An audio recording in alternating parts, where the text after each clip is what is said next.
5 বছরের শিশুকে ধর্ষণ খুনের ঘটনায় অভিযুক্ত গ্রেপ্তার। ঘটনাটি ঘটে গুড়াপ থানা এলাকায়। স্থানীয় পুলিশ সূত্র থেকে জানা যায় যে গতকাল সন্ধ্যা 7:30 নাগাদ পরিবারের লোকজন ওই শিশুটিকে খোঁজাখুঁজি করছিল। স্থানীয় একটি বাড়ি থেকে শিশুটির রক্তাক্ত অবস্থায় উদ্ধার করে। ঘটনার খবর পায় গুড়াপ থানার পুলিশ। ঘটনাস্থলে এসে শিশুটিকে উদ্ধার করে ধনিয়াখালী স্টেট জেনারেল হাসপাতালে নিয়ে যায়। ডাক্তার তাকে দেখে মৃত বলে ঘোষণা করে। এরপর অভিযুক্তকে ধরে ফেলে মারধর করে। এই ঘটনার খবর যায় গুড়াপ থানায়। গুড়াপ থানার পুলিশ ঘটনাস্থলে এসে অভিযুক্তকে উদ্ধার করে চুঁচুড়া ইমামবাড়া সদর হাসপাতালে ভর্তি করে। অন্যদিকে ঘটনার খবর পেয়ে ঘটনাস্থলে আসে হুগলি জেলা গ্রামীণ পুলিশের সুপার কামনাশিস সেন এবং ডিএনটি ডিএসপি প্রিয়ব্রত বক্সি এসে পরিবারের সঙ্গে কথা বলেন। পরে উত্তেজনা ছড়িয়ে পড়ে এলাকায়।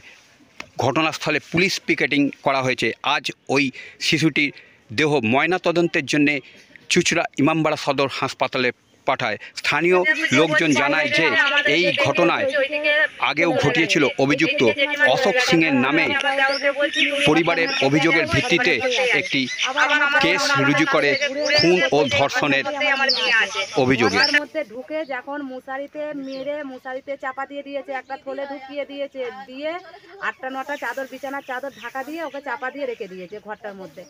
তারপরে আমরা ওকে আঁকার করে ঘর থেকে বার করি একজন কলে করে নিয়ে চলে গেল। আমি আমার দেওর ওকে ধরে এখানটায় আমরা মারছি। তারপরে আবার আমি ওকে যখন ও ঝেড়ে উঠেছে আমাদেরকে মারবে বলে, তখন আমি আমার দেওরটাকে আঁকার করে ধরে নিয়ে চলে গেলাম। তারপরে আমাদের কাছ থেকে ওকে বার করিয়ে নিয়ে চলে গেছে। মানে এই যে মেরেছেন ওই 7:30টার সময়।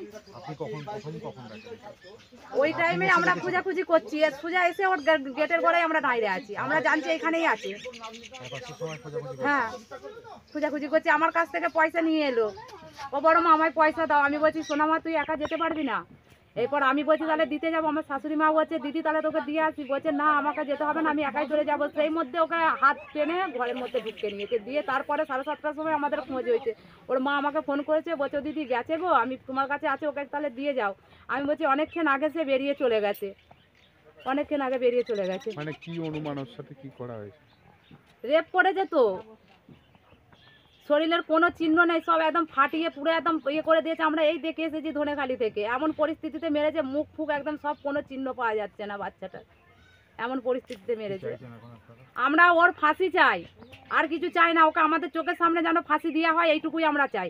এর বেশি আমরা আর কিছু চাই না। আগেও কি ধরনের ঘটনা? এর আগেও 6 সালে একটা ঘটনা ঘটেছে। ওনার মেয়েকে রেপ করতে গেল। তখন ওই মেয়েটাকে যখন কলে বসেছে তখনই লোক পড়ে গেল, ওকে বাঁচিয়ে নিয়েছে। তারপরে থানায় কেস করে এসেছে। পুলিশ কোনো কিছু নিল না, খালি কেসটা নিল, 2 দিন নিয়েছে, রাখলো, ওকে ছেড়ে দিল। কবে? 6 মাস। আচ্ছা বোধহয় 5-6 বছর আগেকার ঘটনা ওটা। হ্যাঁ, ওই ঘটনাটা ঘটছে। 2-3বার গরুকে রেপ করেছে ওই মানুষটা। হ্যাঁ, গরুকে 2-3বার। এত পশু। ওকে একাই থাকতো? একাই। ওনার 2টো বিয়ে স্যার, বুঝলেন তো। ওনার আসতে কেউ ছিল না? আর ওনার না। আপনি কে হন? আমরা এমনি পাড়া পিছবাসী। আমার শ্বশুরের বোনের ছেলে এটা। প্রতিবেশী হন? হ্যাঁ। আপনার নাম কি? মন্দিরা সিং। মন্দিরা সিং। হ্যাঁ। মানে আমরা এখানে আমাদের যে বাবা ভাই ঝগড়া ছিল বলে এখানে আমরা